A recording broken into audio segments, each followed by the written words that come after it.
I'm past president of Indian Concrete Institute and managing director of Apple Chemie India Private Limited. Today, we are on the platform of India Construction Week, which is organized by CIDC. I would actually like to appreciate the organizers and especially Dr. Swaroop and Dr. Bharadwaj for bringing out these things to us and putting a put forward a step in new technology. Now, I am going to talk to you on innovative materials for sustainable construction. I'll be speaking on innovations and sustainable construction.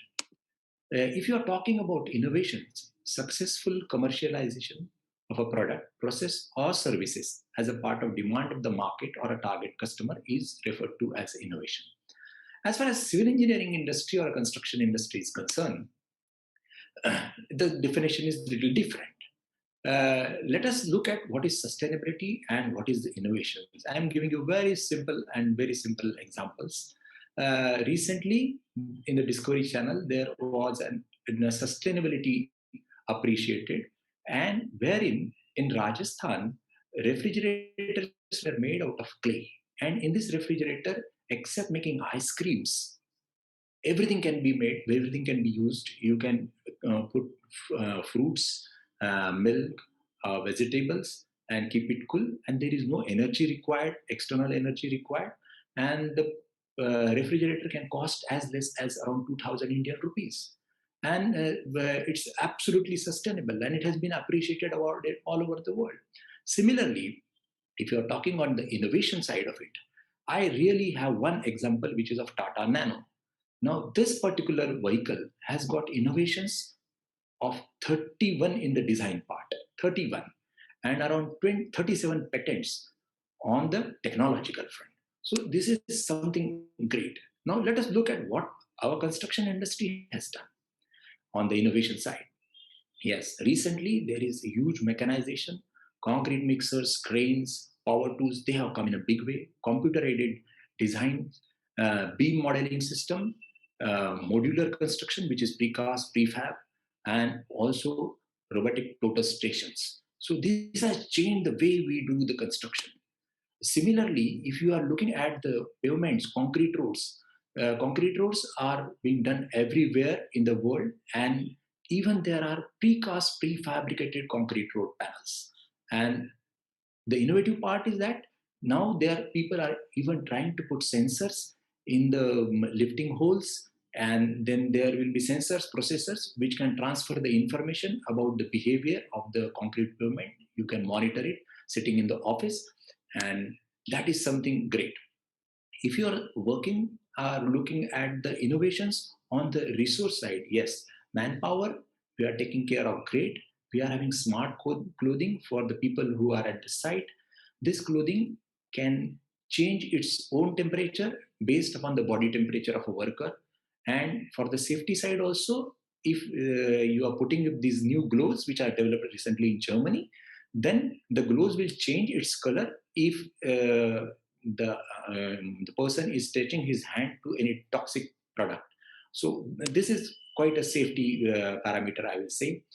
On the site resources, smart and safety glasses have come. Construction drones, in my opinion, is a big innovation, especially for the construction people, where you can monitor large stretches of road or canal lining or remote places very comfortably. So also multi-storied buildings, you can reach in every nook and corner and find out the status of it and understand what is going on at the site. So, and it is coupled with productivity software. So this makes a solid bag. On the material front, as far as the innovations are concerned, many things are coming up. To name few, you can see the screen, translucent wood cooling system with bricks, Martin concrete, biological product furniture, floating piers, even self-healing concrete. Well, in my opinion, self-healing concrete has already come into the market with a big bang, and there are a lot of advantages of it. If you see the basic construction chemicals, which we started using in 1962, construction admixtures. They were developed by Dr. Hirata, Hattori, and Einsberg. And these products were initially not meant for construction industry; they were for leather industry. But we found that SNF and SMF, sulfonated naphthalene formaldehyde and sulfonated melamine formaldehyde, can very well be adopted in the construction industry as superplasticizers, and we started using it. These developments took place, and thereafter, the actual development which has come, especially for the construction industry, in the field of admixture, is done by a young Japanese scientist, uh, Dr. Hirata. He developed a different molecule of PCE.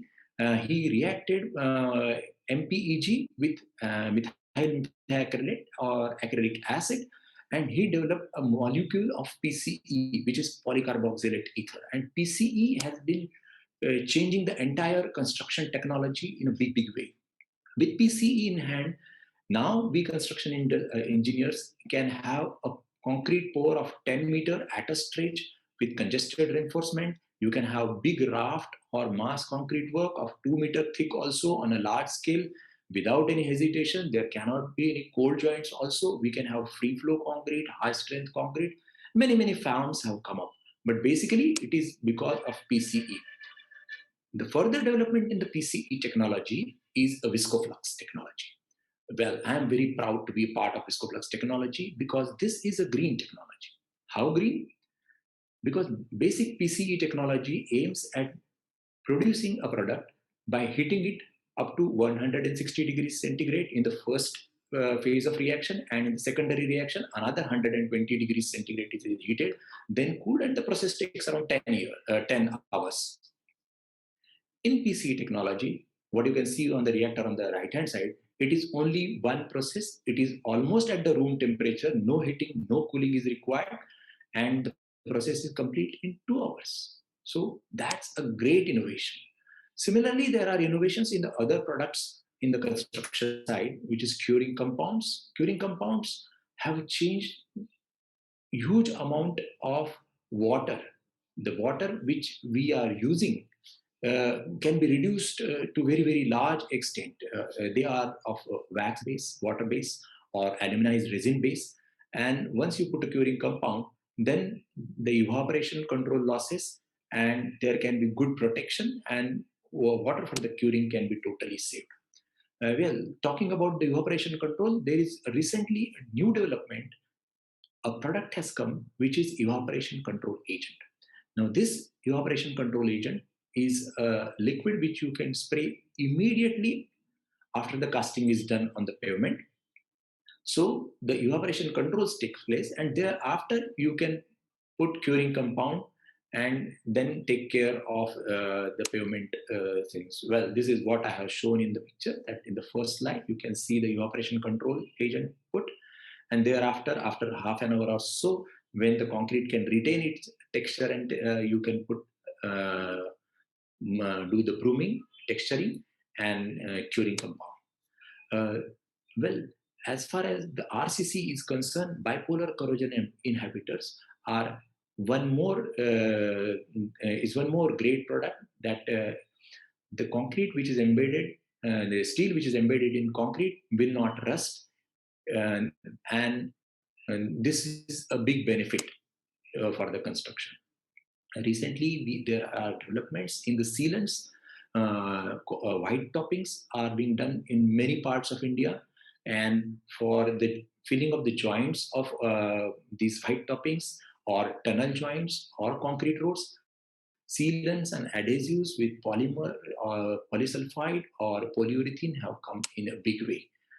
As far as the construction speed is concerned, there has been innovation that you can have the segment bonded adhesives, what you can see in the lower picture. You can do the precasting at one place, bring the segments at one place at the site, and go ahead with joining of the various pieces and do the post tensioning, and your spans are done with. Similarly, you can do construction over sea or over a river span, or even congested traffic in the city by having post tensioning method at the top as what you can see in the picture. This is what I was telling you, that these are the places where segment bonding adhesives have been used, and this is applied on the surface of the segment, and then you put the two segments together. As far as the durability is concerned, yes, carbonation is one process which leads to the disintegration of concrete, and there are carbonation protection coatings which can be used for tunnels, flyovers, and even for the steel structures, there are new protection coatings. Now, this crystalline durability admixture, this, in my opinion, is a game changer, because this product, when you add into the concrete, it can bridge the cracks and the fractures in the concrete even up to 0.5 mm thickness. And this crack bridging process takes like a self-healing, and that is why sometimes it is called as self-healing concrete also. And what you can see on your screen is a laboratory example of how the self-healing takes in around 30 days. Now, coming to the sustainability part of it. See, if you see overall construction industry, 40% of the global energy is consumed by us. We are also responsible for 40% of the waste generation. Not only that, we are producing 50% of the carbon dioxide emission. So we are not very green or very environment friendly institute, this industry, I can say.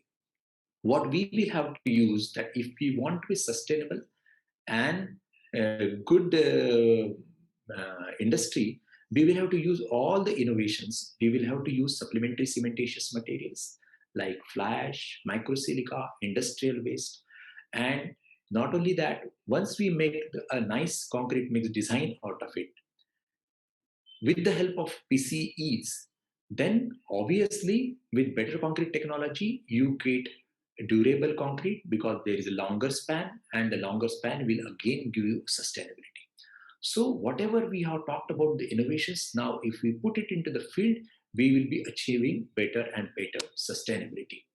What we have to do is we will have to forget the old technologies of admixtures, that lignosulfonate, SNF, SMF. These were red technologies in my opinion. What is green is polycarboxylate ether and viscoflux technology, which is going to give a lot of benefits. So also, once the structure is done with, we can have some of the new products which have come is foam concrete and albedo paints, which will give you a very sustainable structure. This is what the foam concrete is this. And similarly, for the cool roof, for reflecting heat and keeping the roof cool, these cool roof products are used, and they help to drop the temperature to the tune of 10 degrees centigrade. And this is one good example, in my opinion, of a sustainable construction or a sustainable product. We can definitely replace the conventional plaster by activated carbon or charcoal plus industrial waste or crushed sand, and make plaster out of it. And this has been tried, and people are now coming with it. So this will save a lot of natural resources. There is one more new development which I would like to discuss here, is a geopolymer, wherein you are using fly ash, silica film, sodium silicate, metakaolin, and GGPS on one side. On the activation side, you have alkalis, which are NaOH or KOH. Gravel sand, of course, it is used. There is no cement what is used. Once you make this product, the product is really wonderful. It has got a lot of advantages. It is quite light, and it is resistant to pollution, and it is equally strong as conventional concrete.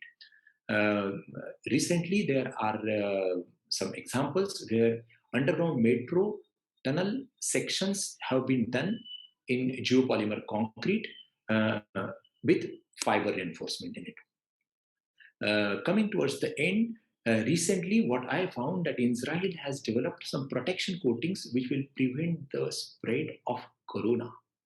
That's really very good. And these protection coatings can be used in the factories, public buildings, airports, hospitals, and stores. So this is what we wanted, and this has come. So to close up the thing, what I feel, friends, that the things have changed in the world, and what positive thing Corona has brought is the world has changed and there is a will to act together. And once we use all these sustainable technologies and sustainable products, whatever I have narrated, we can make sustainable future. So let's leave a legacy of sustainability for the future generations. With that, I would like to close. Thank you, organizers. And now I can take up the questions. Thank you.